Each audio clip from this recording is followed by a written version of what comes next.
Welcome to Life Mastery Halftime. I am your host, Josh Valentine. Super excited. For those of you who are new to Life Mastery, welcome.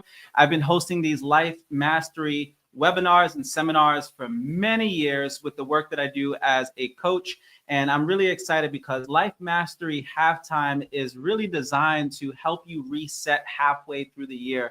As you guys know, we just kicked off the second half of 2025.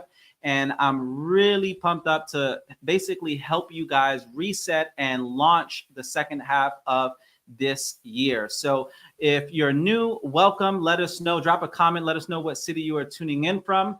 And I know we have people who tune in from different parts of the world. For those of you who are just now jumping on to Life Mastery and you have no idea who I am, I'm a holistic life coach. I'm actually based out here in Tampa, Florida, and I've been doing Life Mastery for my community, my Dream Nation community. Many of you probably have heard of the Dream Nation Breakfast Club, which I host every single Tuesday. Maybe you've come across my work on television or from the Journey podcast. I'm the host of the Journey podcast, by the way. And I basically teach people and coach people on everything centered around personal development, anything that could essentially make their life better. And Life Mastery really is a holistic approach to taking your life to the next level. We cover all different categories of life, and this is going to be a 2-day event. So today we're going to be doing the very first day. I'm going to be having myself. I'm also going to be having my wife, Kia, join me from 7 to about 9 p.m. Eastern Standard Time. I know many of you are probably going to be watching the recording right now, which is cool. Tomorrow, if you're going to be hopping on live with us, you can hop on live with us tomorrow from 12 p.m. Eastern to 4 p.m. Eastern. I have two incredible guests who are going to be sharing some phenomenal information as well. And let's get this party started. Let's get this show on the road. And let's see here. Let me make sure you guys can comment. If you can hear me okay, see me okay, just drop a comment. If you guys don't mind, I'd love to know that you guys are able to basically hear all of this information before we get this thing going. So I know we have people who are tuning in all over social media as well. Shout out to everybody tuning in via YouTube. We have people tuning in from different platforms. I see we got Jamaica in the house. Nice. Welcome. Let us know what cities you are tuning in from. I see we have Maryland, we have New York, we have Florida, we got Texas, we got the Bahamas. Welcome. We got Canada. Welcome, everyone. We've got Jersey. We got Pennsylvania. Awesome. All right. So let's get this thing going. Now, to get us kickstarted, let me see if I can add here. We got the Bronx in the house. What's going on, guys? All right. So you should be able to see my slides. I see we got Atlanta. Shout out to Atlanta. Welcome, everyone. All right. So let's get this thing going. Life Mastery Halftime. Here we go.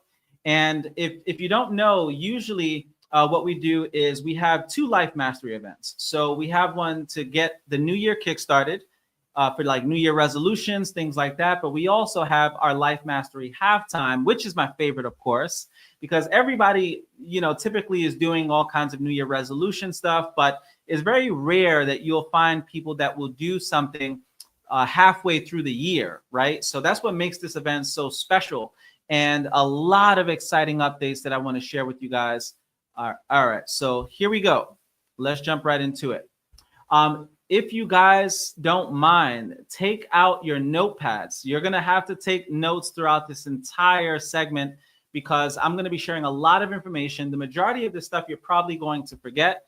And I say this all the time. You want to take notes as if you're going to have to teach this to someone. Also, I once came across a quote that said the weakest ink is stronger than the strongest memory. So you want to take as many notes as possible because that's where you're going to get the most value out of Life Mastery. So let's jump right into it. The very first journal prompt, for those of you who are taking notes, which should be everyone, is what do I want to be remembered for at the end of my life? What do I want to be remembered for at the end of my life? Think about that for a second. Drop a comment on what you personally would like to be remembered for. I know the ideal legacy that I would want to leave behind is definitely a lot of my positive qualities that I would want to be remembered for. So how generous I was, how loving I was, how supportive I was as a father, as a husband. And, we don't always get it right, but in terms of what we want to be remembered for, this essentially becomes your North Star. This becomes what you aspire to do with your life, and how you plan to be, and all of that good stuff. So how do you want to be remembered? Or what do you want to be remembered for? Do you want to be remembered for your specific work, right? The legacy that you leave behind with your work, with your wealth, the characteristics in terms of how people remember you, all of that good stuff.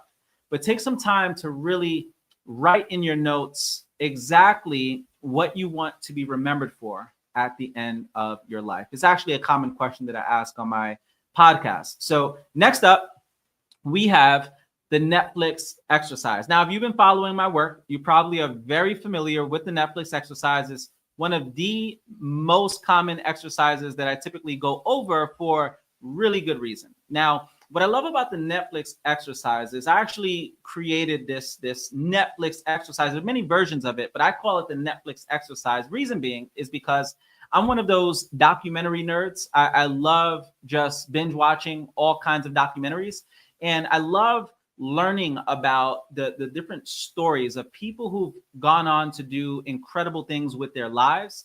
So I've watched a lot of documentaries, docuseries over the years. And one of the things that I've reflected on over the years is the idea that it's quite possible that you're going to be in a documentary if you live your life extraordinary enough. Think about that for a second. Think about that. If you knew that a documentary would be made after you, not even a documentary, but like a full blown out docu-series, that's how incredible and profound your life was. How would you live your life? What would you do? What would you want to see in that docu-series? Think about it. What if it was 10 episodes and every episode are different aspects of your life? The adventures that you embarked on, the different businesses you may have launched, your family life or your romantic life, or all kinds of stuff that you've done, maybe the impact that you've made on the world. But think about that for a second. How would you want your documentary to be? So think of it like, imagine if a mentee, maybe you're in your 90s and you're in your rocking chair on your porch, and maybe later on in the future, one of your mentees comes up to you and they pull up this futuristic technology that allows you to see a screen right in front of you. You don't even need a television. That's how far in the future this is. And they pull up this screen in front of you, this virtual screen, and they come to you and they tell you, like, I just had a docuseries created after your life. Your protege, someone that you may have mentored, that knows you very well, and you get the opportunity to watch this entire docuseries. Who knows? Maybe because of AI, it's not even an actor. It's like your actual face, like the way you actually look. But I reflect on that a lot. Like, how profound can you live in such a way that you become a great inspiration for a lot of people? Like, people will watch your docuseries and be really inspired by your life. So inspired that they'll want to go on and do incredible things with their lives. And you can be a great inspiration for them. So the Netflix exercise is really that's what it's about. Is taking some time to really reflect on what you would want to see on a docuseries based on your life, and write all those things down. Maybe the type of home you would want to live in, or the places you would want to travel, whatever it is, or even the way you would look, right? If you have, let's just say, movie scenes or documentary scenes of your life, would you want to be in shape? Would you want to be a fit person, right? Would you want to be a parent in that docuseries? So a really great way to kick off life mastery all the time, because what the Netflix exercise does is it puts your life into perspective. It gives you a holistic overview of the legacy that you essentially want to leave behind. Now, what is your North Star? That's what we're talking about in a nutshell. So once you have this docu-series in mind, like with all the amazing things that you get to do, now you don't get to change the past, of course, but you get to determine how you want to live your life from today forward. And this becomes your North Star. Your North Star is essentially what is your vision for your personal and professional life? What is that vision for you? Think about that for a second. If you guys don't mind, drop a comment, right? In terms of how you want to live, who you want to be. So I have some people sharing in the comment that they want to be remembered as a humble, kind, and giving person, right? Person being known for their integrity, gentle, amazing personality. Love it. So who you want to be and how do you want to live, the places you want to live and all of those amazing things. What do you want your personal and professional life to look like? That's your North Star. And why do I refer to it as a North Star? Because back in the day, when there weren't as many navigation tools around, a lot of travelers navigated through the North Star, which is Polaris. And many of you, if you follow the constellations and you understand astronomy, you'll know that one of the constellations is the Big Dipper. At the end of the Big Dipper, you have Polaris, which is the North Star. And a lot of people, especially in the South during slavery times, they would travel up north following that North Star. It was a guiding light that represented freedom, a guiding light that represented a wonderful future ahead for them. And that's what it's about. Okay, so what is your guiding light? What is going to guide you throughout the course of your life? Something that you can be inspired by, a vision that will drive you when things are tough. Because understand, motivation will push you, but a vision will pull you. Motivation will push you, but a compelling vision will pull you. On those days where you don't feel like getting out of bed, on those days where you don't feel like putting in the work. That's why it's important to have a very compelling North Star. Now, remember, there are going to be moments where you may possibly go drifting or dancing in the dark and you fall off track, and that's okay. But the main thing is to always have that North Star in mind. And there's a lot of ways to go about helping yourself bring those dreams into fruition.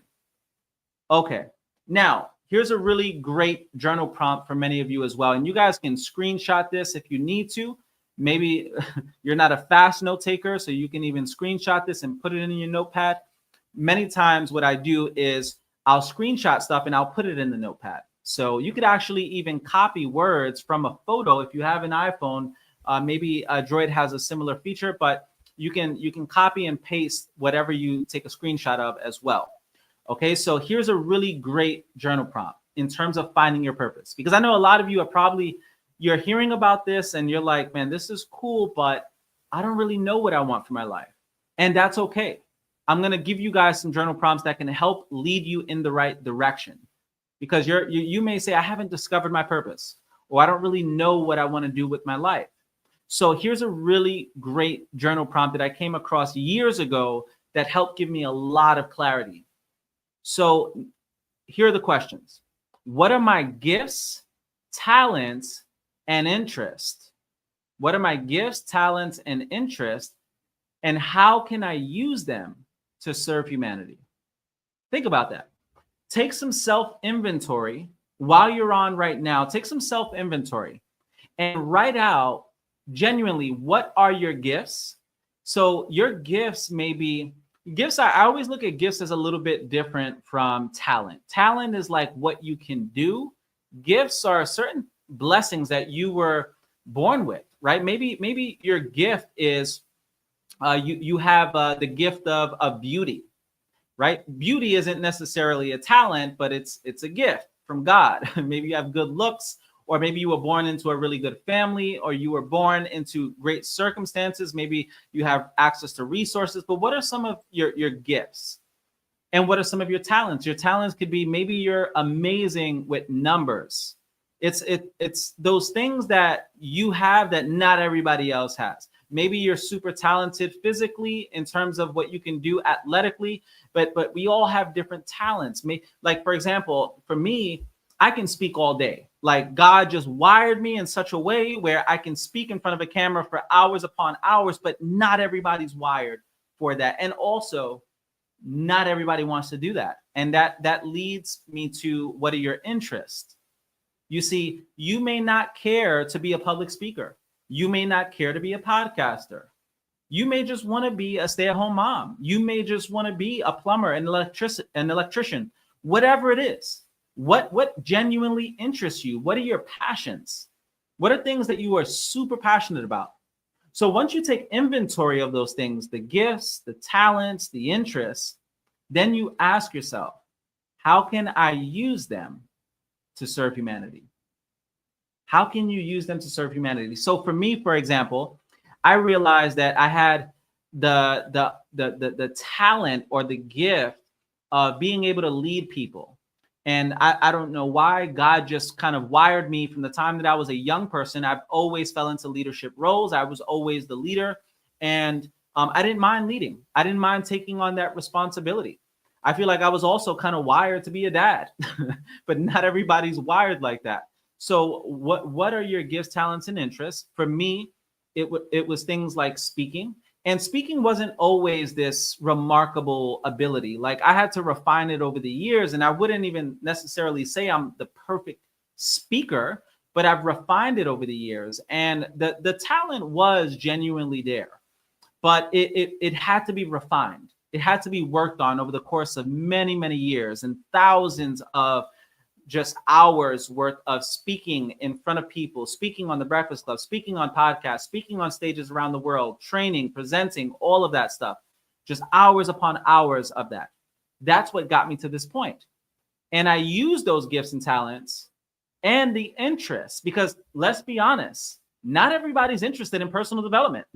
If that were the case, we'd be having millions of people on here. There are a lot of people who could care less to read books, who can care less to learn about personal development, right? So you guys are amongst the weird few, right? The small percentage of the population that genuinely love self-help, that love personal development. So I took all of that and I found career paths. I found business endeavors. I found professions that could best support that. And that allowed me to serve humanity with those gifts, talents, and interests. Okay, so hopefully this is making sense so far, right? And how can you use whatever your gift is? If it's organizing, if it's event planning, if it's numbers, things like that. But take some inventory today. Next, we have the life scale. Now, this is a great way to reset. For those of you who are looking for a reset in 2025, if you've been on the Breakfast Club, you know I oftentimes bring this up, and this is honestly a really great way to just reset yourself, okay? And this is essentially how you do it. You're going to rate every single one of these areas of your life. So these are like the 10 main categories of your life. And what you want to do is rate them on a 1 to 10 scale, 10 being the very best, 1 being the very worst. So let's just say, for example, number 1 is your spiritual life. You want to ask yourself, what would a 10 out of 10 look like from a spiritual standpoint? Maybe for you, it's going to the temple, the mosque, church, reading scripture, going out in nature, or meditating, praying, all of those different things. But what does a 10 out of 10 look like for you? So you want to ask yourself, what would be worthy of going into my North Star? So if your life, the North Star is for you to be spiritually connected to God and for you to have maybe some type of religious or spiritual practice every single day, what does it look like for you? I know for me, my spiritual life entails many times I'm reading through different scriptures, and not just the specific scripture to my faith. I read many different scriptures. And that helps me really refine my perspective and my outlook on life. It also gives me a deeper appreciation and understanding for my own belief systems. So, I have that integrated into my spiritual life. Also going out and connecting with nature. Also prayer, meditation, church on Sundays, things like that. All of those things are a big part of my spiritual life.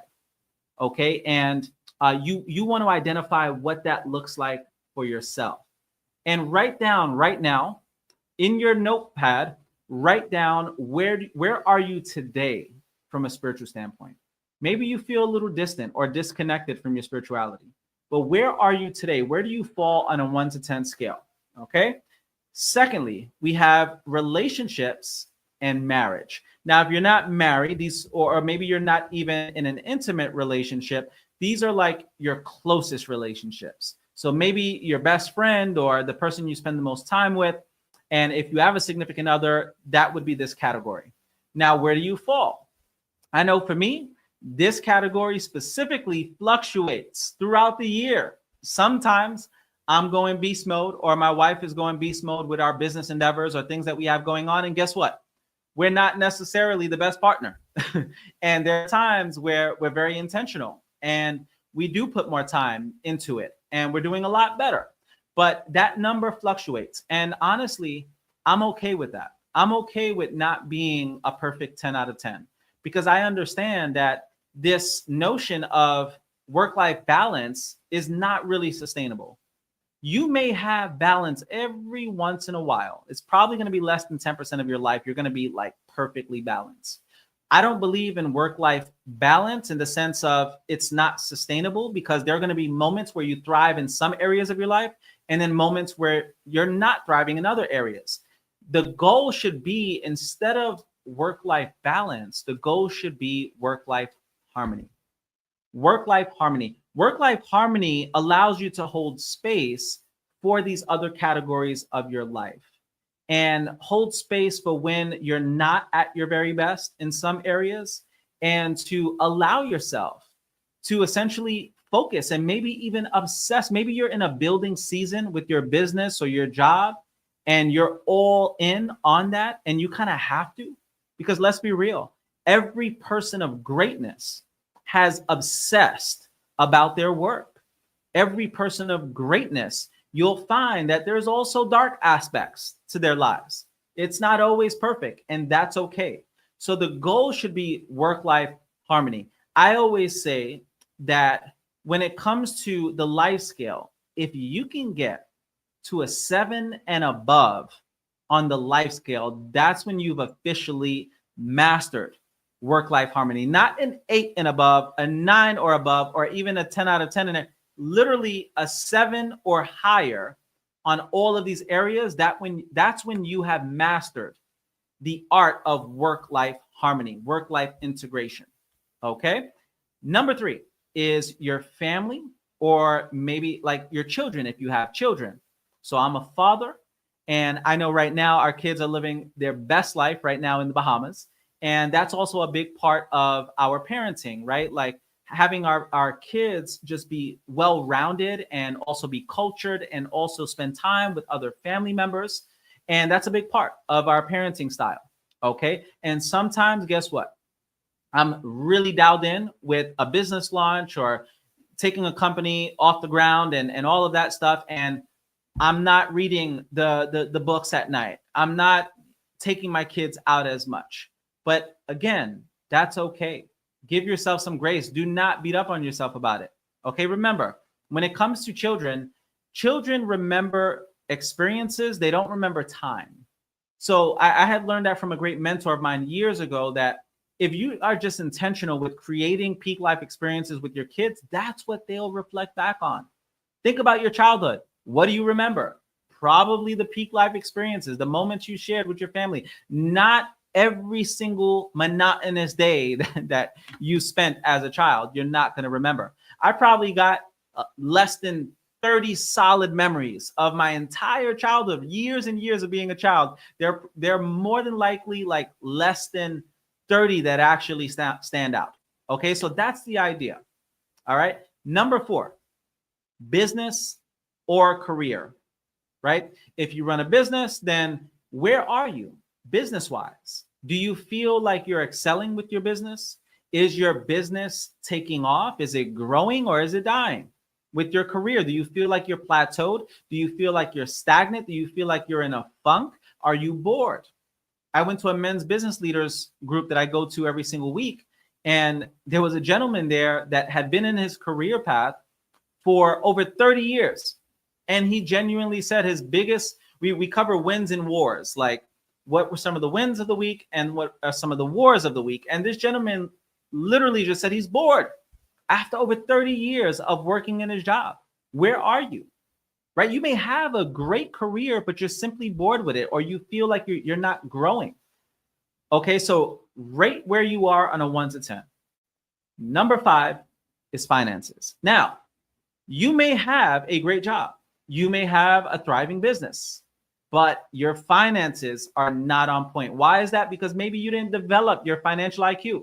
Maybe you didn't educate yourself on how to manage finances. Maybe your emotions are getting the best of your finances because you find yourself going through retail therapy, right? Splurging. Maybe you're living above your means, whatever it is. But where are you in terms of your finances? And I'll tell you this. If you fall under a 4, don't feel bad. I would say out of most of the people that I've worked with over the years, usually they suck the most at finances. And let's be honest, it's very difficult today in the economy that we live in. A lot of people are just struggling financially. And it's not always that they're not the best with their finances. Sometimes it's just them bills are billing, or maybe they hit a rough patch and they have medical bills, or they have to pay Uncle Sam and they didn't expect on paying all of those taxes. People fall on hard times all the time. But where are you in this specific season on a 1 to 10 scale? And I want to encourage you to date stamp this. Don't change it over time. Keep it in your notepad with the specific date, because 3 months from now, when we go into, let's say, the fourth quarter, what you're going to want to do is see where you are. So you do the life scale over. Don't look at your numbers from your last life scale. Go off over your new life scale, right? And then compare the two and compare the seasons. It's a really great exercise to do. One of my favorite exercises in the world of coaching. Now, I also want to encourage you, if you fall in between, maybe you're kind of undecided if you're like a 7 or an 8, put 7.5. You can use 0.5s in this if you're kind of in between. I find that to be very helpful as well. Now, number 6 is emotional. Sometimes people hear emotional and like, what does that even mean? Like to be a 10 out of 10 emotionally. Understand that the quality of your life is determined by the quality of your emotions. Everything that we do as human beings is a means to an end emotion that we want to experience. Think about it. Why do you want, let's just say, to travel? You want the feeling of feeling alive. You want the feeling of, maybe you want some variety or spontaneity in your life. Maybe you want some excitement in your life. Why do we love intimacy? Because intimacy, the emotions that it produces, right? Like there's so many different things that we do just to feel a certain way emotionally. Why do we buy what we buy? Oftentimes to feel something emotionally. So we all have an emotional home. Your emotional home is where you reside emotionally every single day. For some of us, it's stress or anxiety or overwhelm. Some of us is contentment, ingratitude. But where are you emotionally on a 1 to 10 scale? And here's what you also want to ask yourself. How can you get yourself closer to a 10 in every single one of these areas? So with your spiritual life, what do you have to do over the next several weeks to get yourself closer to a 10?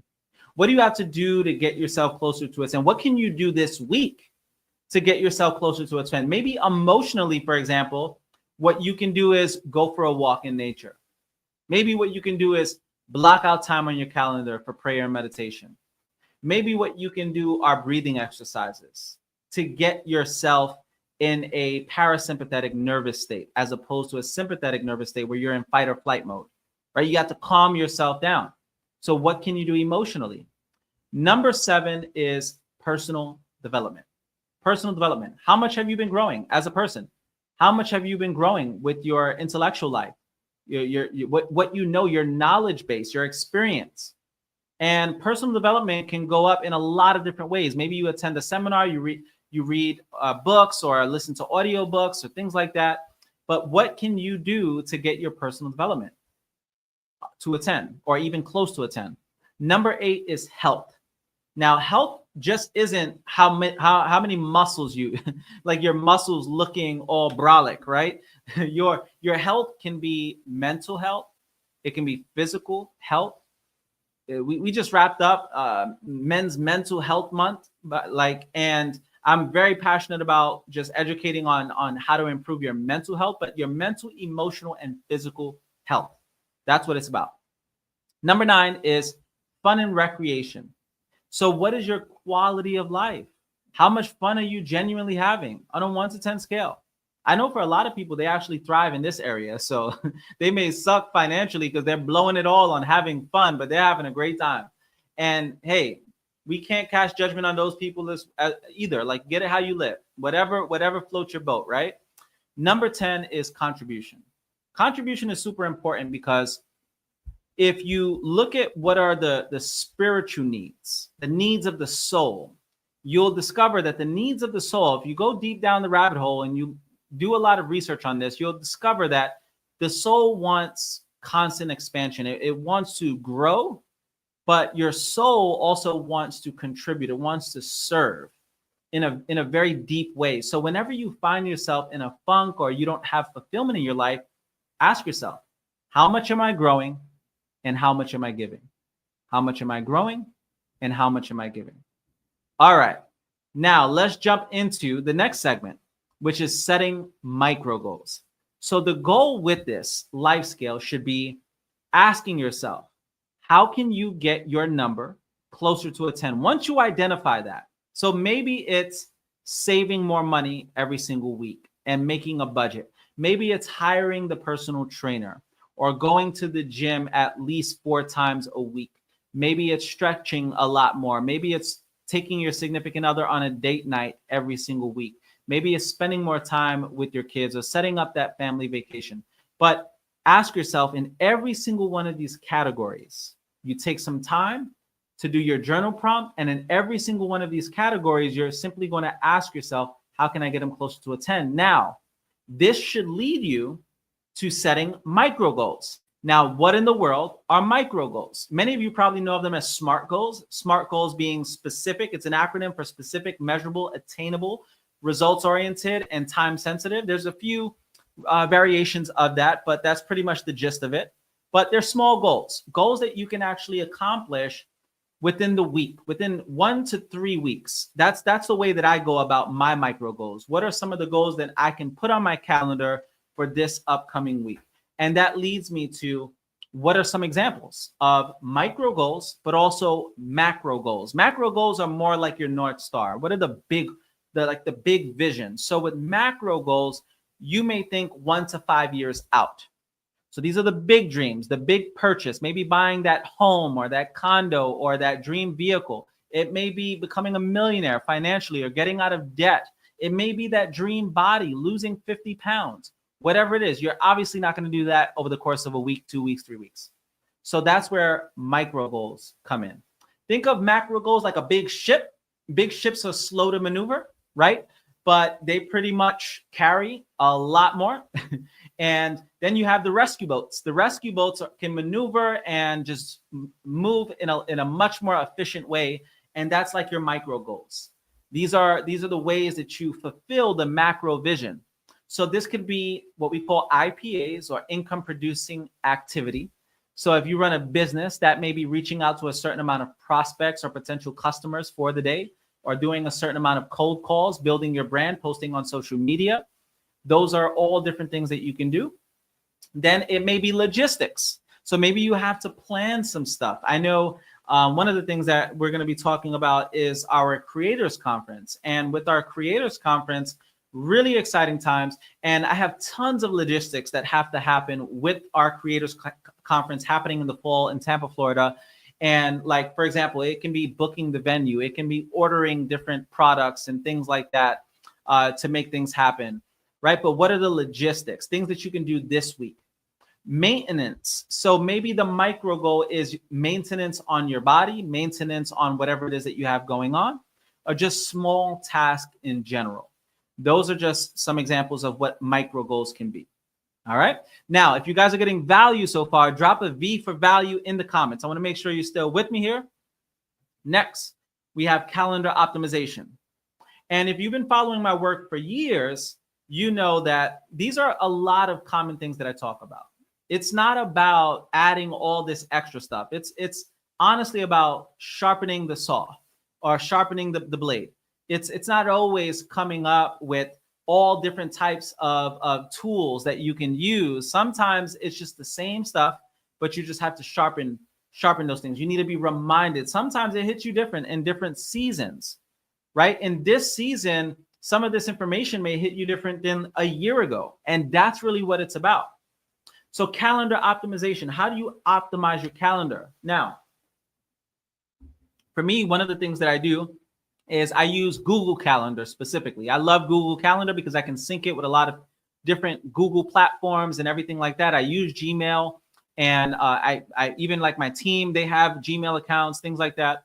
So calendar optimization, what I love to do, as you guys can see here, I love to color coordinate. So you can color coordinate different tasks based on priorities. So for me, a lot of the urgent things that I have to do, those urgent things are essentially color coded in red, right? And then I'll have like blue or yellow, but you can actually prioritize it in different colors based on the urgency of those specific micro goals. So maybe let's just say, let's say what's a priority is taking your kids to the park. That's like top priority for the day because it's been weeks since you last did that. And that's a priority. And then maybe content creation isn't as much of a priority. It's like something that you know you should do, but it's not a must per se. So they would be color coordinated in different colors. So that's really the idea. And my suggestion for those of you who are married, for those of you who are co-parenting or whatever, sync your calendars together. I know that was a big game changer for my wife and I. It helped us pretty much get in sync with our lifestyles. We had essentially a lot of the overlap with the scheduling. And that way she knew in advance what my schedule was looking like. I knew in advance what her schedule was looking like. And then we can plan things accordingly with that. So I would definitely recommend taking that approach for those of you who are married, especially with children. Now, let's jump into the 5 F's. So the 5 F's are kind of like a nutshell of the life scale. So these are a really great way to memorize the 5 main aspects of your life. Okay, so for example, your faith, right? Now, if you ever are looking to holistically improve your life, just go back to the 5 F's. And it's in this priority. So I'll give you why I specifically put it in this priority. So faith, I believe, it should be the most important area of your life because we are not human beings having a spiritual experience. We're spiritual beings having a human experience. And the most important thing in your life should be your connection to your creator, your spiritual life. So that's your faith. Okay. But faith can be a lot of things. Faith can be your soul's purpose on what it is that you're here to do. It's a big part of your faith, right? Your purpose and your path, your mission. So that's the first thing. That's top priority. Secondly, is your fitness. So again, mental, physical, and emotional fitness. What does that look like for you every single day? And think of these like drawers. So you have 5 different drawers and you want to compartmentalize every aspect of your life. So with your faith, again, it can be prayer, meditation, whatever. Fitness can be walks in nature. It can be exercise. It can be cardio. It can be going on a fast, whatever it is. Third is family. Now, family is the relationship category. It's family, but it's also just your relationships, friends as well. And of course, relationships are always going to be an important area of your life. Now, you may be wondering, why in the world would you put fitness over family?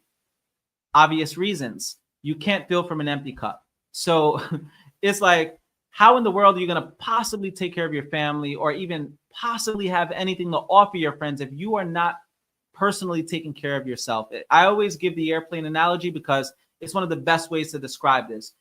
On an airplane, they always mention that if the oxygen mask falls, even if you are with a toddler, you must always put your oxygen mask on first. Because if you put yours on first, you're more likely to help the person who's beside you. So that's the idea when it comes to your fitness. You have to take care of you so you have more to give, more of a capacity to be responsible for, or more of a capacity to be able to serve your family and your friends. Next is fortune. Now, fortune is how you go about your wealth. It's your work, it's your finances, it's the area of your life in terms of how you go about your work life. And think about it. Your work life is going to account for about a third of your life. Most people spend about 8 hours a day on their work. You sleep for a third, you work for a third. The other third is like whatever it is that you do. But that's a big, significant portion of your life. So why in the world would you neglect that? It's going to be one of the most important things that you ever focus on in your life is your fortune. And your fortune can be the legacy you leave behind from a wealth standpoint. Most of you who tune into the Breakfast Club or Life Mastery events, you know that most of you are entrepreneurial, and building wealth is an important area of your life, and it's important for you.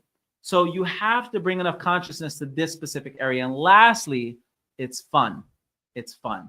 Now, fun may not be top priority. Sometimes you're in seasons where you're just on the grind and there's not much fun happening. But I believe, what's the point of working so hard if you can't enjoy the fruits of your labor? You got to have some fun.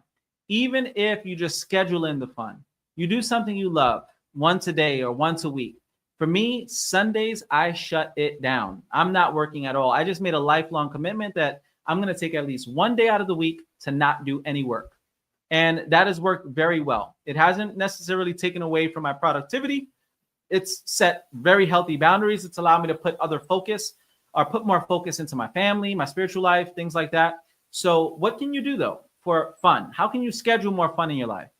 All right. Now, the 21-day challenge, the 21 days to transformation challenge. This is a 21-day challenge with 21 to-dos. We actually started it as a community last week. So if you're not in our knowledge and inspiration page, or you're not in our 21 days to transformation Facebook group, I should say, then DM me the word 21 or DM me the number 21, and I'll be more than happy to send you the link for that page. Or maybe you guys who are tuning in right now, you have the link, you can share it in the comments. But let's get you plugged into this, because this is a great way to reset yourself holistically. So as you guys can see, these are very simple things. Number one, getting a minimum of 7 hours of sleep. Why would you want to get 7 hours of sleep? Why would you not want to get at least 7 hours of sleep?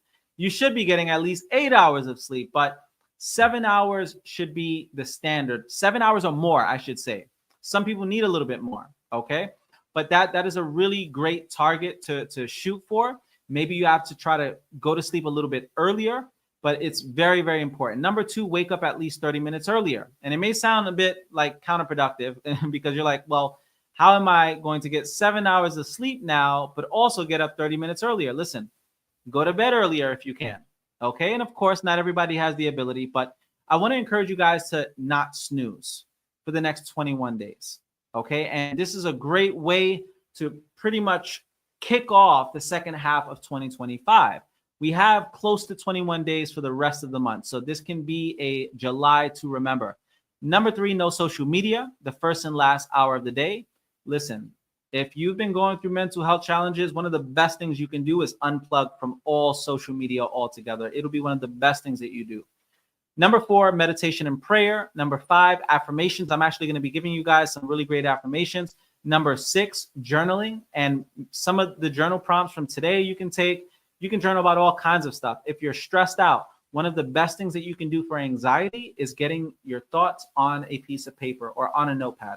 Many times what I'll do is I'll go for a walk. I typically walk about 3 miles a day. And on my walks, I'm also journaling. Not every day, but on many days I'm journaling, especially when I got a lot on my mind. Number seven, go over your calendar. So remember, calendar optimization is also about planning your day ahead. My recommendation is know what your day is going to look like the night before. So when you go to bed tonight, just take a little glimpse at your calendar. That way you kind of have an idea of what to expect for the next day. And definitely every morning, check your calendar. Double check it. And that's what calendar optimization is about. Because if you fail to plan, you plan to fail, as the old cliche saying goes. Now, number 8 is diet and exercise.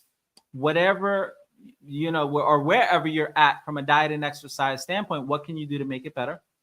And everybody's different. So I don't ever put anything specific here. If there's any like fundamental stuff, I would say is do your best to get some form of exercise, stretch, drink at least half a gallon of water every single day. You want to also get enough rest. All of that stuff plays a big part.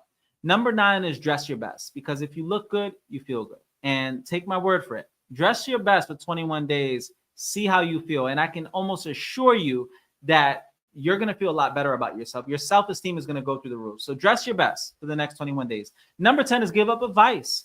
So maybe you have some bad habits that you've taken on over the years. And this can be a really great opportunity for you to just try living without that vice, that bad habit for 21 days. And many times we have these addictions, or we have different things that we've been doing. Maybe like there have been moments where I go too many days in a row drinking, and I'm like, all right, Josh, you need to tone it down. And that may be my vice for the day. Maybe your vice is eating junk food, or eating potato chips and ice cream in the night, or maybe binge watching TV too much. But whatever is your vice, drinking, smoking, whatever, like take 21 days to just give it up and replace it for something better. Maybe you replace it by, going to the gym, you replace it with a good book, whatever it is. There's so many different things and worst case scenario, if you don't know how to give up a vice, or you need something to replace it, just go right online. Go on ChatGPT, go on Google, you can find all kinds of stuff. Number 11 is no gossiping, complaining, or excuses. Understand that what you vocalize, you internalize. You want to be very mindful at how you speak about people. Take my word for it. This is one of the best things that you can do. Sometimes I find myself or just judging overall. Like I have a bad habit of falling back into just judgment, right? And or sometimes just complaining or making excuses, right? We all tend to fall into this from time to time. So it's one of the best things you can do. Number 12 is 1 hour of dream building. 1 hour of dream building. Now, dream building can be, if you're, let's say, launching a podcast, this can be 1 hour of creating content. It can be 1 hour of writing a chapter of a book that you're working on. It can be reaching out to potential customers or clients, things like that, social media. What is your 1 hour of dream building? But every single day, spend at least 1 hour nurturing your dream.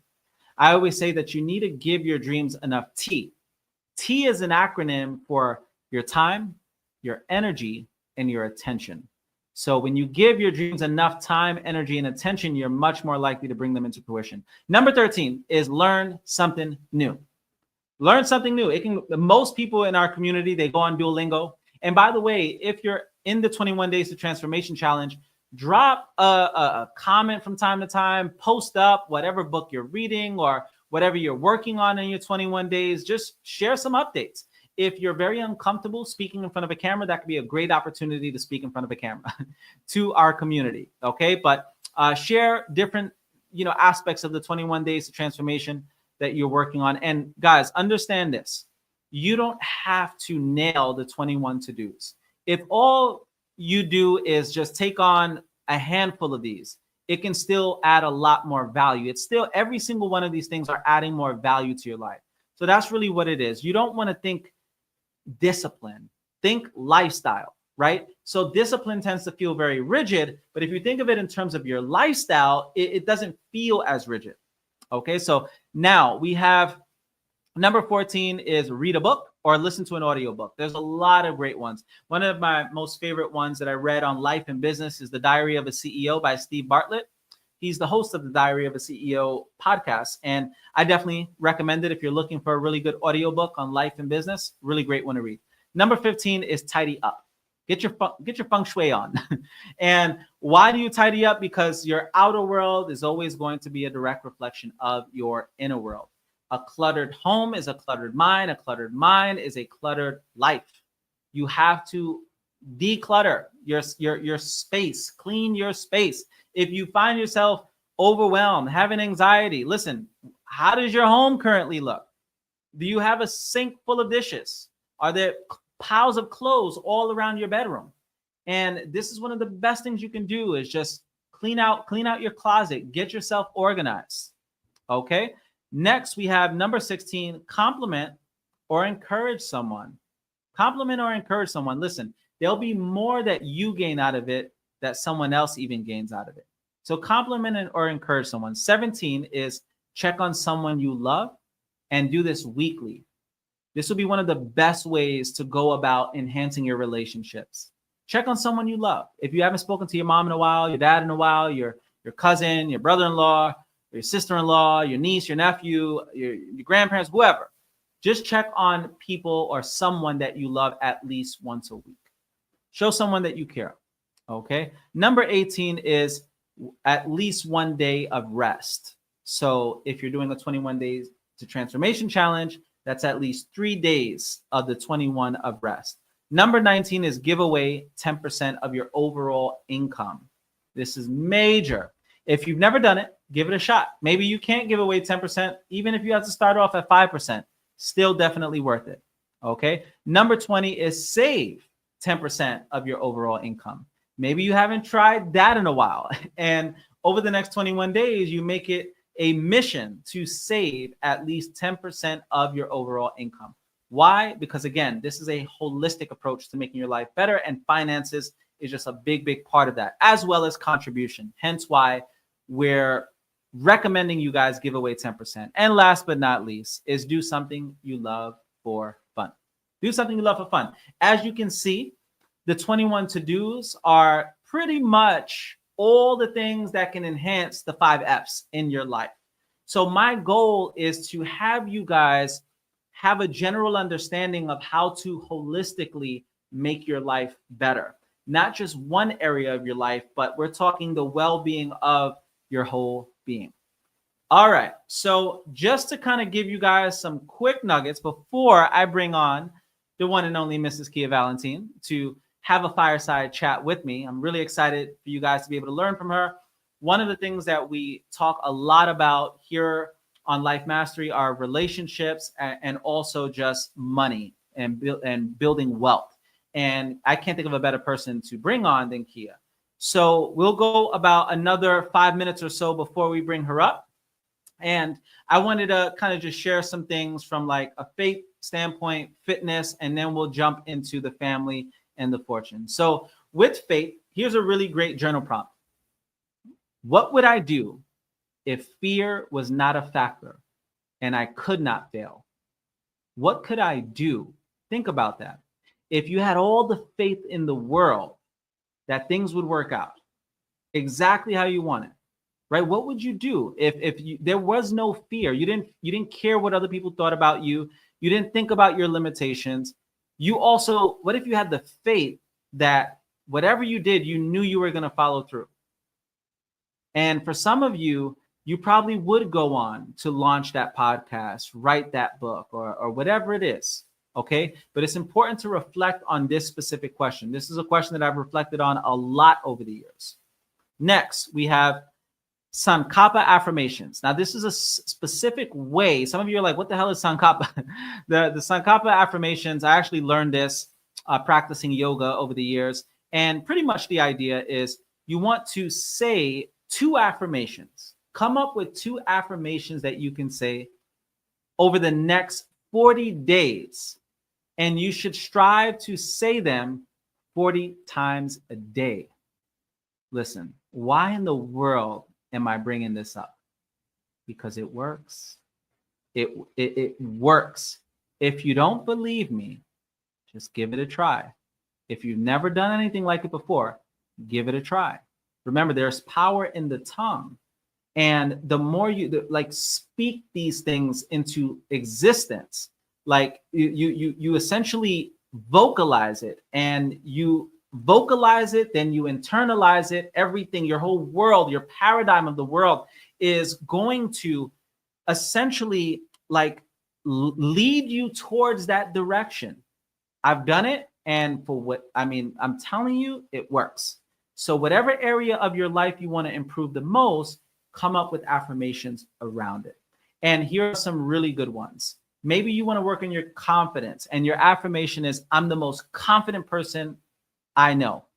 And I will say this, the best affirmations start with I am. I am. It's the most powerful manifestation phrase that you can ever vocalize is I am. So I am the most confident person I know. I am blessed and highly favored.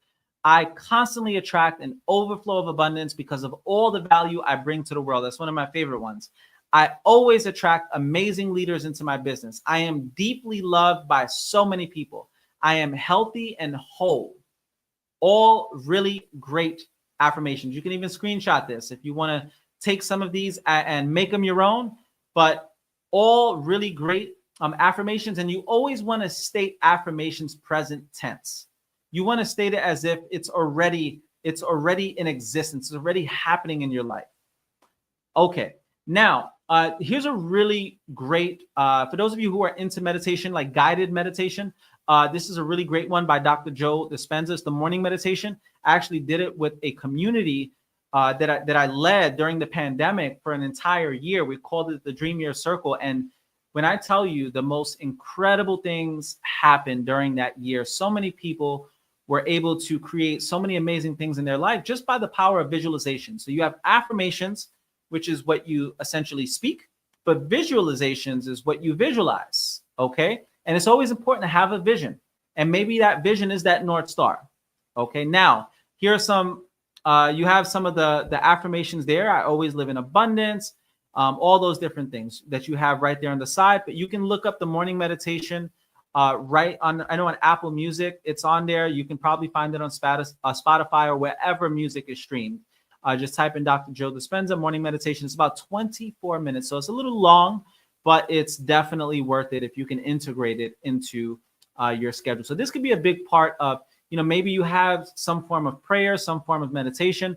I always look at prayer as speaking to God, meditation as listening to God. And for those of you who struggle with meditation, guided meditations like this can most certainly help you, with that process because it's guided. It's a lot easier to follow. Many people struggle with meditation because they have what we call, in Eastern tradition, they refer to it as monkey mind. You have all these different thoughts. You have all this chatter going on in your mind, and it's very difficult to quiet the mind. So that's why guided meditation is so powerful. And I love introducing meditation to people. It's one of the ways that I connect with God the most. Whenever I need divine insight or ideas or just a word from God, I always go into a meditative state because think about this. Two thoughts can't occupy the mind simultaneously. So if you're actively speaking to God, how could you possibly listen to God at the same time? You understand? So it's quite practical when you look at it from that standpoint. Okay, so prayer and meditation can essentially go hand in hand. Prayer is like essentially exhaling, and meditation is inhaling. So they can go really, really well hand in hand, and it'll be one of the best ways you go about amplifying your spiritual life, whatever your spiritual practices are. Okay. Next, with fitness. So I didn't want to get too crazy with fitness, but I just wanted to share some of the things that I do. And I do consider myself a pretty fit person. And my fitness regimen isn't like super strict. I look at, for example, my diet. My diet is 80% green, 20% gangster. Like that's my philosophy when it comes to eating. Like I still eat crazy. Like I'm a foodie. So I love giving myself permission to eat like a foodie from time to time. And it's not always that, like I still eat Chick-fil-A, I'll eat Chipotle, I'll eat things like that from time to time, but it's not the bulk of what I eat. Okay. So when it comes to fitness, there are just a few things that I specifically do that I think can be beneficial for you. And my recommendation would be minimize a few of these things. So minimize your dairy intake. You can do the research on dairy. You'll discover a lot of ways that dairy just is not very beneficial for your health. Okay, now there's some health benefits, like, but it could also really destroy your health in a lot of ways. And everybody's health is different. Like what works for me may not necessarily work for you. So it is good to consult with your doctor, but I want to give you guys some of the things that I've also eliminated or reduced altogether. So dairy was one of them. I used to eat and drink a lot more dairy back in the day. And in my household, we went to like almond milk, for example, from whole milk. And that was one of the ways. Another thing could be minimizing like bleached food, bleached like bread. I went to whole grain bread instead of just the regular bleached bread or bleached rice. Maybe you could do brown rice instead of bleached rice. That's another thing. You can reduce fried food, right? Fried food or gluten, right? Some people like gluten is a big one. Now, red meat on certain occasions, some people, their body actually works better with red meat. I've seen many cases like that. Like my body needs iron, and yeah, you can get it from leafy greens, but for whatever reason, like I actually feel better eating red meat. Now, I don't eat red meat a whole lot, right? But I do eat red meat. So for you though, you may have to minimize the amount of red meat that you eat or just meat altogether. I know people that have taken on like pescatarian diets or vegan diets, and it honestly, it was not good for them. It was not good for their health. So that's why I say you have to find out what works well for your specific body. Now, you want to eat a lot more greens and nuts and berries and all these different fruits and vegetables, all of that. But at a minimum, you want to put a lot of focus onto your hydration, at least half a gallon of water a day. And many times you're probably a little moody just simply because you're dehydrated. Probably don't have enough energy or motivation because you're dehydrated. So make sure you're staying hydrated. And if you put some lemon in your water, you can alkalize. It's a natural way to alkalize your water and detox your body. Okay, or just improve your overall like the blood pH levels and all those different things. Okay, now when it comes to fitness, I work out at least four times a week. Today, I was in the gym with my wife, and one of the things that I mentioned to her is I always superset my workouts. The reason why I superset it, meaning I'll do two workouts simultaneously. So today I did like overhead pulls and I don't even know what these are called, but pulling the weights towards me, and I was exercising my back. And I usually go 8 to 12 reps, 4 sets, and I just superset in between. So if I'm doing arms, I'll do biceps and triceps, right? Both at the same time. And that way I'm in and out of the gym. I don't like to work out in the gym more than 45 minutes. Usually I'm done within 30 minutes. And that has worked for me in terms of maintaining. Now, am I going to be looking like a bodybuilder? Absolutely not, but it at least helps me maintain. Another thing is going for walks. If you can go for a long walk every single day, especially outside, it'll be one of the best things that you do, not only for your physical health, but for your mental health. Okay, another thing is breathing exercises. When you breathe, it helps eliminate toxins in your body. So there's so many different breathing exercises. I'm not going to get into a bunch of them, but just look them up. You'll find all kinds of breathing exercises. I like box breathing, for example, and all kinds of different modalities that I do when it comes to fitness. And the last thing that I'll say, and there's so much more, but I would say stretch. As you get older, you lose that flexibility, and people tend to forget that stretching is absolutely important, and it could also help reduce stress in your life as well, and all kinds of other ailments. So stretch yourself, do your best to eat properly, even if it's not the perfect diet. But if you could just minimize some of the things that I mentioned from time to time, going on a fast can also be helpful. I go on a fast every single year, and it looks different for every single person. Okay, so that's that. Now ask yourself, here's a really great journal prompt. What do I really want to change about myself? When it comes to you as a person, maybe it's aspects of your personality, maybe it's aspects of your physical health or your mindset, right? But what do you really want to change about yourself? Maybe it's your gratitude. Gratitude is one of the best things that you can do to just improve your mental health. Expressing gratitude, it has significant health benefits. But take some time to really reflect on that. Now, before I bring up Kia, I just wanted to highlight the $1 Billion Brunch Table that we kick off every single Life Mastery halftime. And sometimes we'll bring it up at Life Mastery at the beginning of the year. It's a 6-month program with our innermost circle. And I wanted to get this kick-started leading into the Creators Conference that we're having in the fall, which everyone who's in the $1 Billion Brunch Table is also a part of that. Now, you're probably wondering, what in the world is the $1 Billion Brunch Table? It's an inner circle. And these are some of the things that it essentially entails. And we only take on like maximum 9 people every six months, because my goal was to make it as intimate as possible. It's literally us doing life together for 6 months. So as you guys can see, there's everything from one-on-one weekly life and business coaching, access to our investment community and free wealth consultations that we have to help you just take your wealth to the next level. You also get featured on the Journey podcast, which is pretty cool for those of you who are looking to build your brand.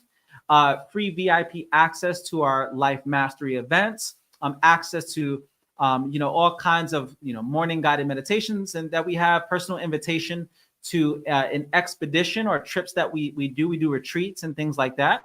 So you get all kinds of amazing things. And I'll say this: the inner circle, the $1 Billion Brunch Table, may be for you if you're someone looking for a complete transformation in your life. If you're wanting to take your business and your career to the next level, maybe you just want some change, or you're looking to improve certain skills, public speaking, sales, content creation, leadership, things like that. Maybe you're wanting to improve your social media presence and your personal brand. These are all things that we work on holistically. And we have tons of people, some of you who are on right now, who've been a part of this. And I love seeing the transformation over the course of 6 months. Okay, maybe you're in search for result-focused accountability to reach your goals in 2025, or just simply looking for some life coaching, whatever it is, right? But there's so much benefit to this, and I definitely recommend it. If you've never worked with a coach specifically, or you've never been a part of like an inner circle mastermind community, it'll be one of the best things that you ever do for your career and also for your life. And I love the VIP days that we do, where we get together and we hang out for an entire day. And it's just literally just focusing on you. And if you want more information on that, just DM me the word coach. I'll send you over my Calendly link. I'd be more than happy to answer any questions that you may have. Now, without further ado, let's jump into relationships. This is the family category of the 5 Fs. This is family and friends, as I mentioned. And I can't think of a better person to bring up than none other than my wife, Mrs. Kia Valentine. What's going on, Hash? Hey, babe. I call my wife Hash Brown, by the way. If you ever hear me call her Hash, it's not Ash. Some people think I'm calling her Ash. It's Hash, which is short for Hash Brown. College joke. But anyway, we're going to have a fireside chat with you guys, and I'm excited. I don't know if we have to scoot over a little bit more. But this is going to be a fireside chat with the both of us, just talking everything legacy when it comes to family life, when it comes to just finances and building wealth. Okay, so drop some comments, show Kia some love for those of you who are on. Give her a big hello. And this is just a little bit about Kia. If you guys want to follow her, for those of you who don't follow her, you can find her pretty much all over the internet. Google her. Serial entrepreneur, investor, strategist, founder of the Rich Auntie podcast. So she's definitely qualified to talk about wealth building. And recently, the Her Collective HQ, which she'll talk a little bit more about as well. And of course, my wife and the mother to my 3 wonderful boys, Kia Valentine. Thank you. All right. So before we jump into like the wealth stuff, I wanted to cover a little bit on relationship stuff. And before we even get started, I just want to call out the elephant in the room, because I think some people will probably see our lives and they're thinking like it's perfect. They're thinking we have the happiest marriage. They think that we got it all together. Listen, we are still figuring out this marriage thing. Mm-hmm. Now, to be fair, I even coach people still on marriage and provide counseling on marriage as well, even though we do not have it all together. But I think that there's power in that. I think there's power in not having it all figured out. And we can empathize and relate with a lot of people on so many levels because we've gone through a lot with our marriage. Yeah. Okay. And the one thing that I will say that we're unified on is that North Star of creating a legacy family, right? So what are your partner's needs? This is a really core question when it comes to relationships. What are your partner's needs? And how can you meet them? What are your partner's needs and how can you meet them? What does that mean to you? I'm curious. Well, I can say that I think that this is probably one of the things that we argue about the most, is, being able to meet your partner's needs. That is something that we've definitely struggled with. And I think it's because sometimes, we prioritize so many different things. There's so much going on and so much that is needed to be done that sometimes you don't get it 100% right, or you don't meet their needs 100%. And I don't know if in a relationship you ever will, but I think like 100%, but I think you can get pretty close with intention. So Yeah. that's what I look at it. And there has to be room for also grace and compromising at times. Absolutely. So, yeah. Absolutely. One of the things that we spoke about recently is you also have to find a way to love your partner the way they want to be loved. Yeah, for sure, for sure. And I think just identifying what their core personal needs are, like whether that's acts of service, whether that's physical touch, emotional support, the book, The Five Love Languages. It's such a great guideline for all of these different things that people need. And those core things that they need, is important to identify what that is for your partner. And what I found that and Josh is very vocal, which is good. So I don't really need to ask, but if you don't know what your partner's needs are, the simplest thing is to just ask them. Absolutely. You know what I mean? I just get straight to the point. But I think some of the indications or identifiers, what has helped is, what do you guys argue about the most? Like, what does your partner complain about when y'all argue the most? Yeah. Like, that's just a dead giveaway. What lights them up as well? Like, what are things that when you do it, just brings them so much joy or peace or whatever the case may be. Those two things are always great identifiers. Absolutely. And then just asking, if need be. But I think just being intentional about reflecting on what can you do to help with those things, and just doing those things, even if you don't have it 100%, just trying to grow every day and try to get better at meeting those needs, and try to compromise sometimes, because I have a lot going on, but I still have to prioritize, Josh, because if not, it'll be a whole argument. Yeah. What I mean? Yeah. And so, sometimes it's a lot for me too. So I think it's the side of doing your best, or at least trying to move one step forward. And then it's the other side of that, is your partner also giving you grace. Your partner also identifying when you're trying is another key to that. So it takes two. It's not that all of it should fall on you, or your partner should never make you feel like everything falls on you, because they also need to understand that, you have a lot of stuff going on as well, but you're trying. Most definitely. I agree. I think that the five love languages is a really great framework, because in a nutshell, it's like, okay, what are your love languages? And you have quality time, you have words of affirmation, you have acts of service, you have physical touch, and gifts, I believe are the five. And usually the love language that you want to receive is usually the love language that you exude the most. Yeah. So like the other day you mentioned how gifts isn't really like your core love language. It's words of affirmation. Yeah. And I always tell people that if there's anything that I really, really like one of the things that I really value about you, and I think what has kept our marriage over the years has been, you're really good with words of affirmation, right? And the thing about it though is whenever we have conflict, the biggest conflict is when I'm also like being very judgmental, right? And obviously that's going to create friction, because if the way you feel loved is by words of affirmation, and the way that I feel loved, like for example, is acts of service. And that's the love language that you could give a shit about acts of service, right? Because you're like, okay, bro, like, you're helping with the laundry or throwing out the trash, but for me, it's like I value it a lot, and it's the one that I give the most, but it's not how you necessarily want to be loved, right? And I love words of affirmation, but acts of service is like also top That was priority. the top one. Yeah. Yeah, and then when we have friction, it's because we're not meeting each other's needs. So Right. I think that's just something that's like super important to reflect on for Yeah, sure for for a lot sure. of people. Mhm. Find out what your partner's needs are, ask them, be vocal about it. But also, like, I think where I have fallen short and still fall short to this day is like setting the bar so damn high and setting unrealistic expectations and not extending enough grace, right? And I think that that's something that I think everybody can work on to a certain degree. Sure. Yeah. So what are your partner's needs and how can you meet them? Next, we have the feminine 3U's, the masculine 3C's. I believe this might be from men are from Mars, women are from Venus, or something like that.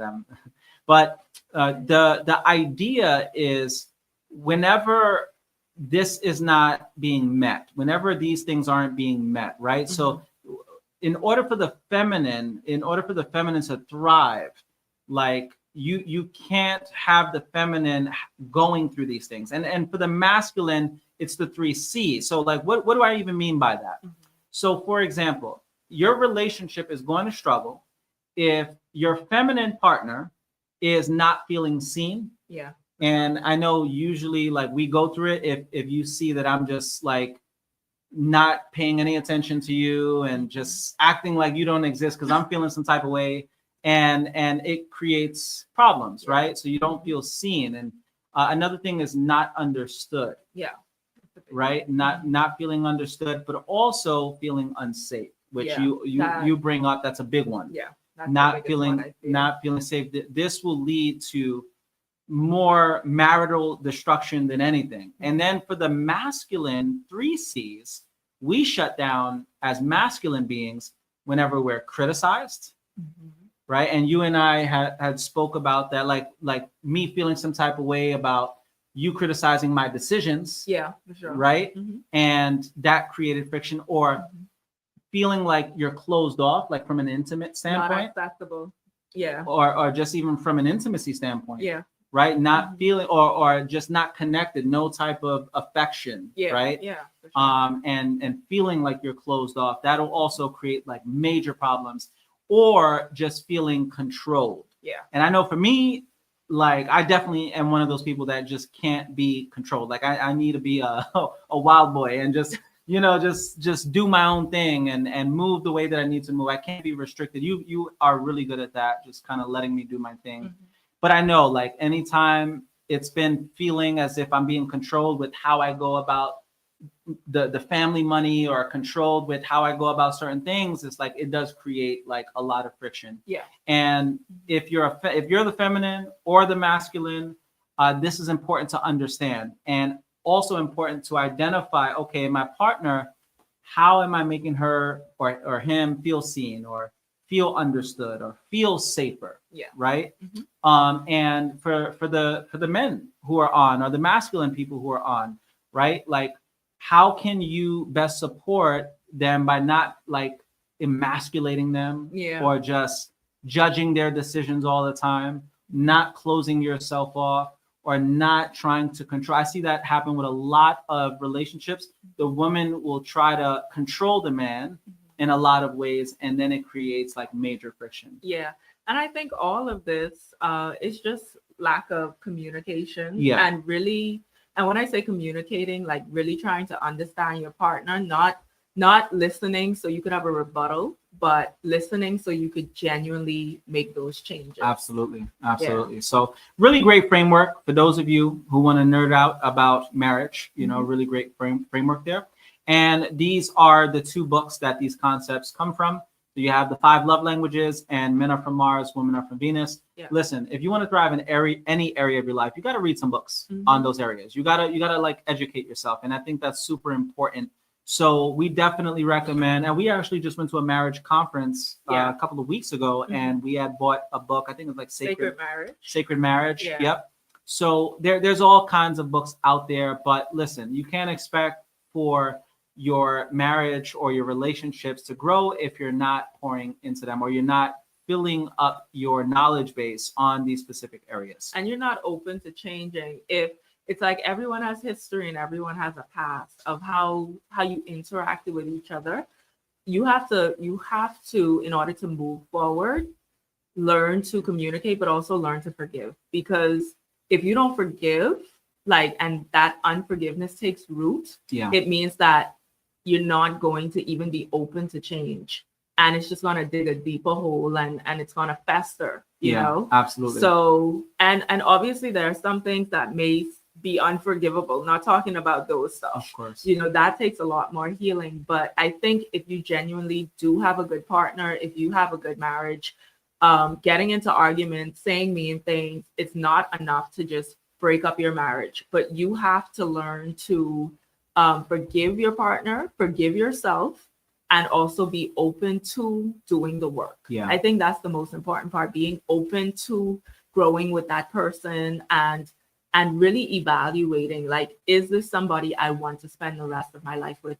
Like, is this person still, you know, a good person, or a good person for me, in spite of what we've been through, in spite of what we've said, in spite of, you know, sometimes you really need to take time to evaluate and to talk to yourself sometime, because when it's heated discussions, that's not really the time to communicate. Sometimes you need to go inward, and you need to take your time alone to really evaluate, is this something I want to move forward with? And if it is, in order to truly move forward, you have to be willing to change. Yeah, for sure. Yeah. I love the advice that you have to always address these issues as it's not you versus your partner, it's both of you versus the problem. Yep, and sure. having that mentality or that mindset, like it's team us, right? And we have this North Star that we want to fulfill, and we have this common vision, and everything that we do should be to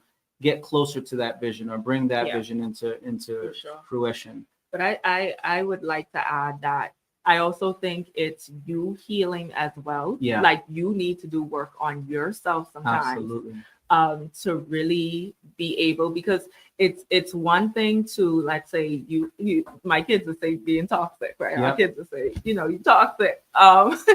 But it's another thing to recognize where you do fall short, or recognize the part you had to play, because it takes two at the end of the day.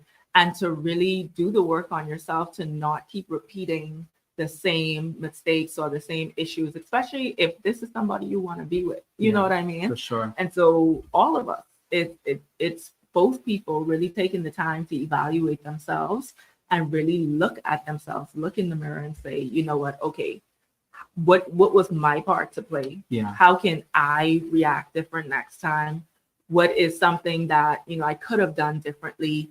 And I think that's important, not to always place the blame on your partner, although they have their part too, but also to look at yourself and see how you can be better. Absolutely. The next time around. Yeah, I definitely agree with that. And I would say also just be intentional about scheduling things to do together. Yeah, for sure. That's a big one. And we always have to remind ourselves of that, because we just get so caught up in our own projects and just being busy and just everything. being busy, prioritizing other things. And and you always have to remember to kind of go back, have fun. Yeah. Have fun together. Simple as that. Have fun, as many things as you can do. And I think that's like always important to really understand, you know, is the fact that the friendship, I think, should always be at the core. Like you should always strive to be really good friends. Yeah. And if you preserve that part of it, everything else will take care of itself. Absolutely. And this obviously segues really nicely into fortune. Yep. And I was recently at this men's business leaders group, and one of the gentlemen was saying how the best way to break generational poverty is through good marriage. You know, like just really a really good marriage is like the foundation for a legacy family, right? And if for those of you who want to build a legacy family, and what do I mean by legacy family? Like, what do you think of when you think of like legacy family? Because when I think of a legacy family, I think about passing down generational wealth, multiple generations. I think of passing down generational like good habits, good values, right? I think about passing down just a family that also contributes to the betterment of the world. I right? agree. Like that's what I think of when I think like Yeah. a legacy family. I think passing down the tools where your kids have emotional intelligence, Yeah. where they're empathetic, like because I know when you don't invest time with your children, when you don't have those conversations, it's like they grow up without that guidance. And maybe you didn't get that as a kid, you know what I mean? But I think it's up to us to learn the tools and what we need to know in order to grow really great kids, like kids who Absolutely. are great citizens, kids who are kind, you know, they they know who they are. Yeah. They Yeah. genuinely know Yeah. who they are and whose They have they are. self-esteem. Right. So it's passing it all down, all of the generational blessings, all of the tools that they need in order to really live a great life and not a life without struggle, because Yeah. there will always be some type of struggle, but to be able to handle those times and to, understand their self-worth and just everything Absolutely. that comes with their development, just Yeah. developing into great human Absolutely. beings. And most importantly, a spiritual foundation. Absolutely. Yeah, that's where we spoke about that yesterday. Just our children being equally yoked with whoever they end up with Yeah. is super important. Yeah. You're Yeah. saying marriage is hard enough, okay? Yeah. To be That married part. and unequally yoked, that's That- like asking for a headache. That part. So, Exactly. like someone who's on the same page as them. Definitely. Yeah. So let's talk building Mhm. legacy wealth, which you know a thing or two or many, many things Mhm. about. And this is a really great journal prompt right here. And that is, what do I want to leave behind after I depart from this life? Right. What do you want to leave behind? Curious. I mean, I look at my kids as my legacy. So I want to leave behind just children that will make me proud, Mm-hmm. that will have a great impact on the world and that'll truly change lives. To What me- about from a wealth standpoint? Oh, well, you mean like the physical Mhm. assets and Yep. stuff like that. Mhm. Real estate, I really love real estate. Also businesses that are, businesses that impact other people, that Mhm. really and truly help them to get ahead or For sure. to get where it is that they want to get to. So I would Absolutely. say, yep. Yeah, definitely. Definitely. Really good stuff. Yeah. So this is a really great, I guess, framework, if you will, that you put together on, I guess, what every wealthy person should have. Yeah. Right. And Mhm. if you don't mind, just kind of giving a quick snapshot as to what all these things are and why you specifically chose these things. Yeah. And what I don't have on here is education and a wealth circle. So I'll start there. So financial education is important because finances permeates the entire fabric of society. No Mhm. matter where you are, no matter who you are, no matter what you do, at the end of the day, finances is something we all have to deal with. So it makes sense to truly understand, like to understand how money works, to understand how business works, to understand some of the core principles of wealth building. So education is where that comes in. Your wealth circle as well, the people you talk to. Because I was talking to a client yesterday and she was just saying, she got some advice from a person. And, after she and I spoke, I said, but is that in alignment with where you actually want to go? Because a lot of people, they give you advice, but they don't look at your goals first. So if you do any and everything, you will end up somewhere, but will you end up where you want to be? Is the question. Yeah. And so after speaking to her and finding out her goals, I said, well, this would have been a better route if you wanted to get to this goal versus just advice someone gave you. Mhm. So the people you have in your circle is so important. You have to make sure that they understand what it is that you want and they understand, how you're going to get there versus just giving you random advice. Mhm. So a clear vision of wealth, you need to determine what wealth means for you because every single person has a different definition of wealth. Someone that has acres of land may not feel wealthy, whereas someone who has an amazing family may, right? And vice versa. Like for every person, you have to determine what makes you feel wealthy. Mhm. Like, what does that look like for you? And then work towards that. We have sometimes society, just the messaging and images that we get on a daily basis, Instagram, you know what I mean? Where people just pump faking it and, they're using pay later apps just a vacation. You know what I mean? It's like, is that really your idea of wealth? Because you're looking at them, and even some people may be envious, but it's like, but you don't know their situation. So you need to determine for yourself what is wealth and go based on that. Growth and abundance mindset, you have to know that you know that you know that your skills can expand, that you can get better at doing whatever it is that you want to do. You have to have that mindset of growth. Like, I may be here today, but it doesn't mean that this is where I'm going to stay. Yeah. I can grow through my challenges. I can grow through my obstacles. I can grow through my current circumstances. Because when it comes to wealth building, you have to have a growth mindset and just, abundance, period. And then you have to have the abundance mindset that, hey, this world that we live in, everything that we need is abundant. Every person that we need to meet in order to get to our goal is there. There's no scarcity, there's no lack. It is only the way that we perceive what life looks like. So mindset is super important. Discipline over motivation, because you all know we could be motivated for a while, but it's the discipline to continue doing what it is that we do that's going to allow us to build wealth. Because anything, even if it's a flower that grows, it constantly needs to be nurtured. It needs sunlight, it needs water, it needs food from the soil. That's not something that just happens overnight. It starts with a seed. It's the same thing about building your wealth. You have to be consistent over time. You have to make the right decisions. And you have to, whether you have the motivation or not, you need to develop the discipline. And so I just, that side, why they're on that side, it's more about your mindset more than anything, in your vision. Now, the other side of this is the actual things that you need to implement into your financial strategy. Your peace of mind fund. Some people call it an emergency fund, right? Everybody knows it by different names, but 3 to 6 months is usually what is recommended of what those monthly expenses are. Your budget plus cash flow plan, you need to have that. You need to know what's going out and what's coming in. If you don't know what's going out and what's coming in, sure, you don't know nothing.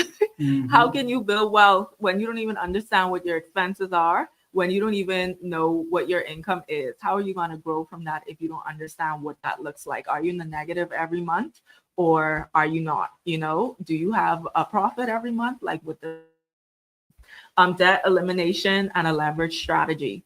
So debt elimination, I always look at it as, debt is not a bad thing. But the debt elimination that we're talking about right now is if you have bad debt, if you have high credit cards, high interest credit cards and stuff like that, right? You need to get those under control, but you need to have a plan. And then you also need to understand how you're not going to go back and repeat that cycle of getting back into debt. You know what I mean? So when we talk about elimination, we mean elimination, not putting a Band-Aid on it, but actually healing that part of your financial portfolio. Okay. Your leverage strategy. Wealthy people, we use leverage a lot. Like, so understanding what that leverage strategy is for you is going to help you accelerate your wealth. What do you mean by leverage strategy? Like, so what does that mean? So for example, the infinite banking concept is something that I implement for some of my clients, right? Depending on their situation. And so that allows you to keep your principal of what you're putting into your policy.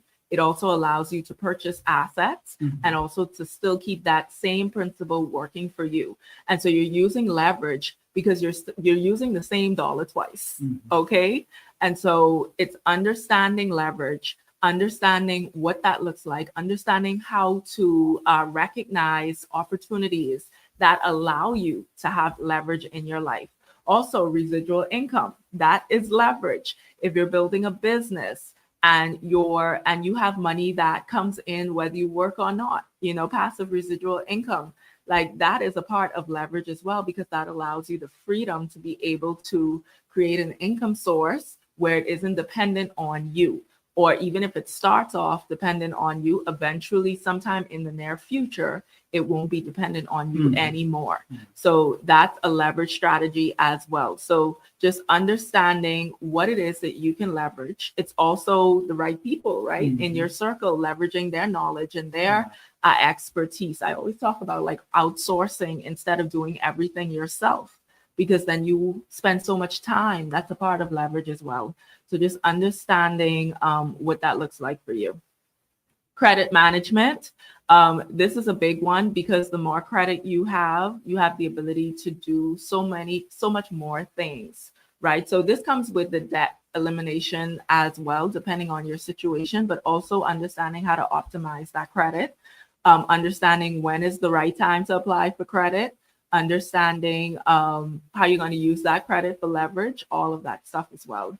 Multiple streams of income is a big one. That is something that we all should have, even if it's a side hustle. Okay. I always say you should never have all your eggs in one basket.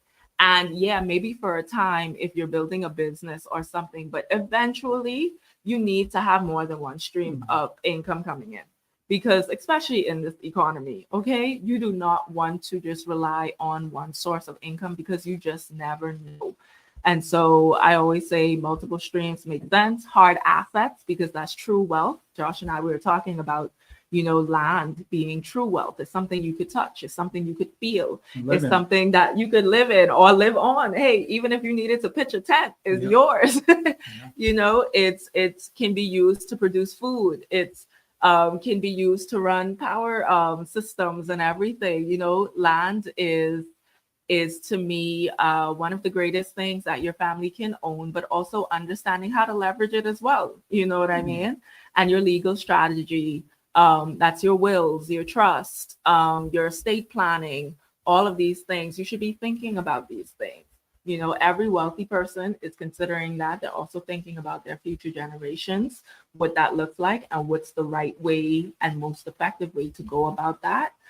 Even from a tax standpoint, doing it legally and making sure you're not overspending and that you are recapturing a lot that you would be giving to Uncle Sam. And so this is just an overview. It's more. Lawyer up, baby. I wanted to keep it short, for you guys just to have something that you can start with. But starting with your mindset is most important. And then also to the right of this list, making sure, even if it's just your peace of mind fund, start building that and go from there. Absolutely. Absolutely. No, it's so good. And here are some book recommendations that we typically recommend. You guys can screenshot this. Again, if you want to master any area of your life, I always recommend reading the top 5 books in that specific area. You want your relationships to improve, read the books on relationships. If you want your finances to improve, you can't, I always give this example. Like there's so many people who say they want to be millionaires, but they're not willing to take the time to grow their financial IQ. Right. It makes zero sense. Counterproductive. Like how in the world are like what gives you the audacity to even think that you have a shot at becoming a millionaire if you're not even taking the time to understand how money actually works. Right. So these are some great foundational books. There's tons of great ones. You guys can go right on Google, look up some of the most highly rated books, and you can find that out. So thank you. This was great. Thank you so much for having me. Enjoy the rest of the. You have some programs as well. Oh yeah. We got it. While she's still on, I know Kia has a lot of different ways that she serves not only her community but our community. Over the years, she's served our community. I always bring Kia on to talk about different finances. She also nurtures her own women group as well, her women community. And I know you got some products that you recently launched. I'm not sure if you got your book. I'm not sure if you're promoting it, but but yeah, you can pretty much just share some of the things that you got going on. So this is a 90-day tracker. So you guys can, and I'll drop all of the links and everything, I guess, in the replay of this. But this here is 90 days of just tracking your most important things that you need to get done. Because I always say alignment is the new hustle, okay? Because no longer are we just hustling and just doing every and anything, but we're walking in alignment because we have somewhere we want to get to. And so what this tracker does is over the next 90 days, it helps you prioritize what are those things you really, really need to do so that you can walk in alignment. And I know for the guys, it's purple. I'm definitely going to work on putting together a more neutral colored one. Get your lady one. Yeah, get your mama one. Get your niece one. Yeah, all the women in your life. Yeah. Okay. And the reason why I created this tracker is for our community. It's called Her Collective HQ, her standing for Healed, Evolved, and Rich. And yes, rich in finances, but just in community and relationships and just in every other way that matters. And Her Collective HQ, it's really a community and a membership for women who really want to elevate their life, they want to elevate their brand, and they want to elevate their business. And so that's what we focus on. And so we have quarterly calls, we have monthly calls, we have courses, we have workshops. We just launched. And so for the founding members, the first 100 women, we are giving special founding member pricing. And so you could go to join.hercollectivehq.com. You can become a member with us, and you're locked in at that price for life. And so it doesn't matter as our programs, as we add to it, and as our membership gets more expensive because there's so much more value, you have the opportunity now to be one of those 100 women and get it at founding member pricing, because after it's gone, it's gone. Absolutely. It ain't never coming back. Mm-hmm. Yesterday to tomorrow's price is not yesterday's price. And so, we're just growing as a community, and we're just helping women to truly walk in alignment and build a life of their dreams, the life and business, for sure, of their dreams, because everyone has a dream, and we just want to be alongside you as you do that, giving you the tools and resources to get that done. And of course, the Rich Auntie podcast, we're going through not a rebrand, but we're going to start putting out more content specifically about business and wealth building, just streamlining that process. And so I'm really excited about our future episodes as well. So yeah. And I'll also say that for those of you who have interest in building generational wealth, planning a family estate or getting insurance, things like that, Kia has a wide range of different services. So just book a consultation. I'm sure. Book a free consultation. Yeah. Let me hear from you. Let me understand your goals, what you want to do financially. And then we build from there, because your goals are the most important things. It's the result you're looking for. And then we can tailor it to you. And so, absolutely, I always give general information on these sessions because I don't know your personal and unique situation. But once I understand that, then we could tailor it specifically for you, your goals, and what it is that you want to accomplish. Definitely. Well, I'm not going to stop you from cooking this meal. So you're more than welcome to finish that steak dinner she got going on. We're getting ready to wrap up here, guys, in the next 10 minutes max. So just wanted to wrap up the last category of the 5 Fs. And if you guys have been getting value, drop a V in the comments. Drop a comment, show some love to Kia as well. We read through all of our comments, and we really appreciate those of you who engage, like, comment, share, tag. I'm going to be sharing the recording as well in all of our different groups. But yes, so happy that you guys were on here with us today. So here's another great journal prompt as well. What were you doing when you felt the most passionate and alive? What were you doing when you felt the most passionate and alive? Think about that for a second. I know, when I travel, I don't know about y'all, but when I travel, I always feel alive. It's always super exciting. I also get really passionate about just talking about things that can make someone's life better. I get passionate about just pouring into people and speaking to people and uplifting them and educating them and inspiring them. And these are things that I love to do that make me feel most passionate and alive. I love sports, and those are things as well. And these are essentially things that fall into the fun category, the lifestyle category. So it's really good to reflect on that. And the thing about fun is you also have to be intentional about scheduling it in, because sometimes we just get so caught up with paying bills, so caught up in working and providing for our families that we just forget to enjoy the ride. You only get one life to live. You probably have seen our hourglass there in the back, and that's just always a reminder that we're limited on time. There's I love the idea of just reflecting on your faith, reflecting on the fact that you will transition at some point in time. If there's anything we all have in common, it is the fact that all of us, ain't none of us leaving here alive. None of us are leaving here alive. And we all have a limited amount of days, and none of us know how many days we have left. And you have to be very mindful that it is a big mistake to feel as if you're just going to put your life off to when things get better. Like, oh, well, when this happens, then I'll start living my life. Or when this happens, then I'll start doing. No, do it today, because you may very well not have all the money that you want, or may not have the dream home, but you got your health. You got your relationships. A lot of the people that you love are still here. They're still alive. What happens if you get the money, but you don't have the health? You get the money, but a lot of your loved ones that were here are no longer here, right? You just never know. So that's why you have to be intentional about mastering the art of living, mastering the art of living. And the art of living is not about putting off your life till retirement, putting off your life to an arrival point. No, it's not a destination. It's in the journey. That's what it's about. That's why I named my podcast The Journey, because life is all about the journey. It's never a destination. Talk to any successful person, and the moment they achieve what it is that they want, is on to the next. It's like climbing a mountain where you reach the mountain peak, or the peak of that mountain, to then discover there is another peak beyond there, another mountain to climb. And that's how life just works. And that's the best way to go about it. Here's another question to reflect on that we covered earlier. And I definitely wanted to wrap up with this. And what do you want to be remembered for at the end of your life?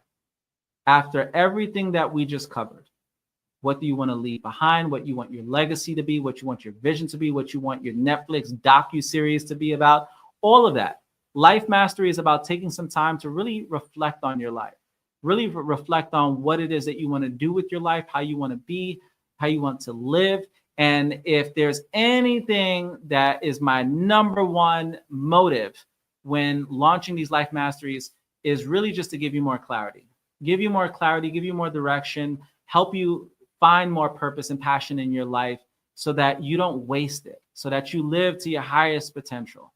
And that is a wrap, guys. If you got value from today, drop a comment, show some love, like, comment, share, tag whenever you see it posted. If you post a recording, I actually have this on YouTube as well. It should have been live streamed on YouTube, on Instagram. So you can hop over there, drop some love over there, like, comment, subscribe. I have all ways to subscribe to my work. I appreciate you guys. And it's been an honor just serving you over the years and doing, I don't know how many life masteries we've already done. And my very first one was actually a seminar in person years ago. This was probably, I want to say maybe like 2015, 2016.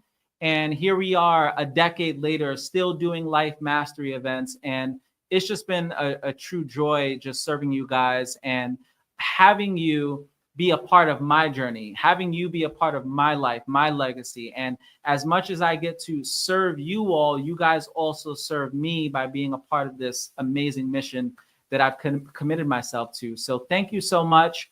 However you can support, it's always greatly appreciated. And for those of you who will be joining us on the $1 Billion Brunch Table, I look forward to working with you over the next 6 months. I look forward to seeing many of you all at the Creators Conference this coming fall. So make sure that you send me a DM if you want more information on the Creators Conference. Also, if you need information on the 21 Days to Transformation Challenge, maybe you just want coaching for a month and you want to get in the game with the 21 Days to Transformation to kickstart your life. It's probably the most affordable way to get coaching with me.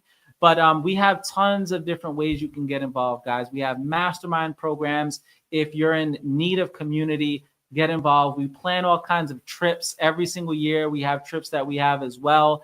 And we do retreats. We do so many things. So it's an honor. It's a pleasure and privilege to be able to serve you guys, not only just at Life Mastery, but every single week at the Breakfast Club. And just know that you have a special place in my heart. I appreciate you. I thank you so much from the bottom of my heart. And I'll be seeing you guys tomorrow, 12 to 4. Make sure you re-register.